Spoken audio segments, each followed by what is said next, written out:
a child has to honor their parents, and he gives all these different parameters for what that means. And then in Perek Vav, Halacha Ches, the Rambam says, however, even though it's true that the obligation to honor the parents is upon the children, and it's a massive obligation, nevertheless, from the parents' perspective,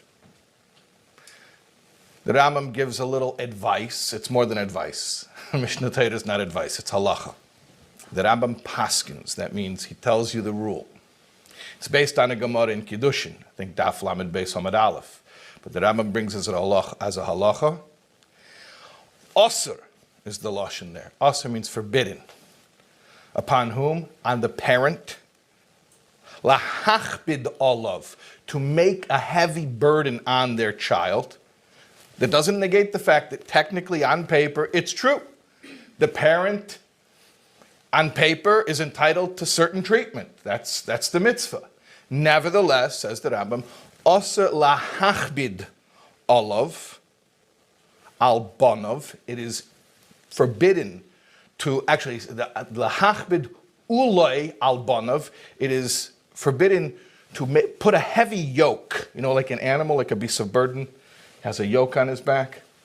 It's forbidden for the parent to put a heavy yoke on his children, uledaktik b'chavaydai, and to be meticulous, to be exacting about expecting the honor. That the child is, we're not negating the fact the child is obligated to give that honor, but from the perspective of the parent should not be medactic, should not be overly meticulous to demand that honor.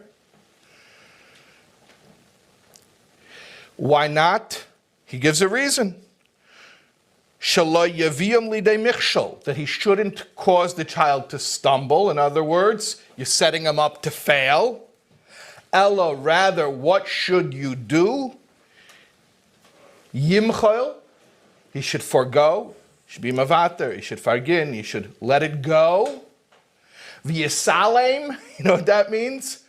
Mach sich nicht wissendig. Pretend you don't know. Turn a blind eye.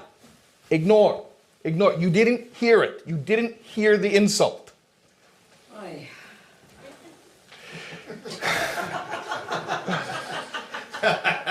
And then he tells you, Sheho'av shemochel al kavede, because a father and also a mother who forgoes the honor that is due to them, and the honor is due to them. Kavede machol. The honor is officially, he lets it go. He lets it slide. Here's the 2-minute version. The Torah requires an enormous amount of honor from a child to show to a parent. An enormous amount of honor.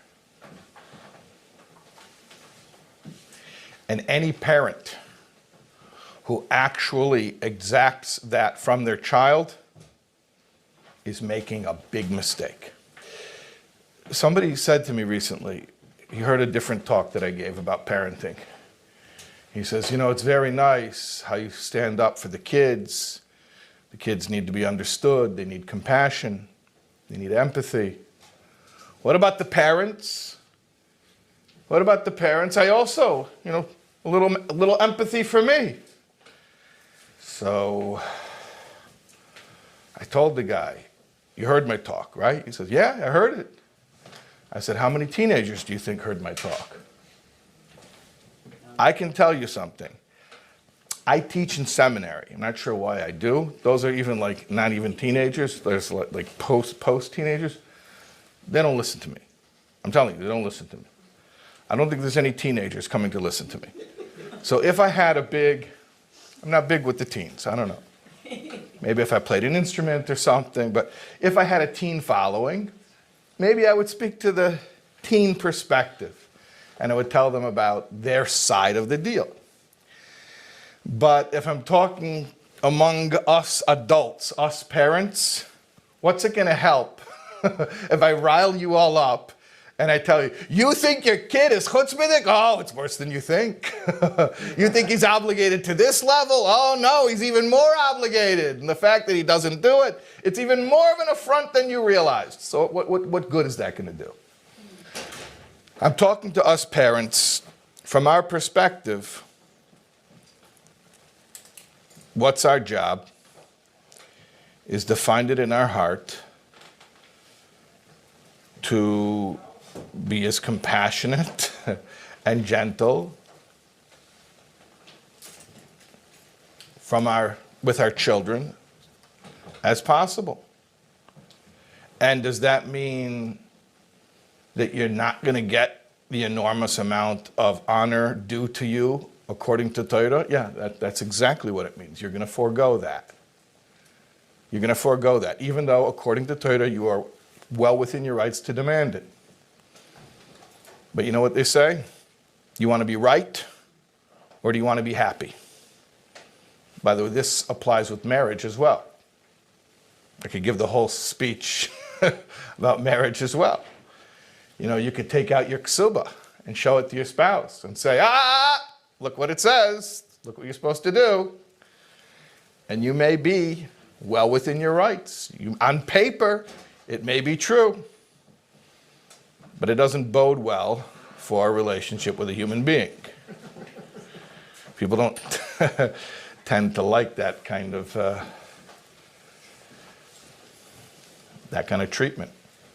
Hey, this is Shais Taub. You were just watching a clip from this class. If you want to get the full context, the full class that this clip that you just watched was from, you watch right here. Click right here. Here.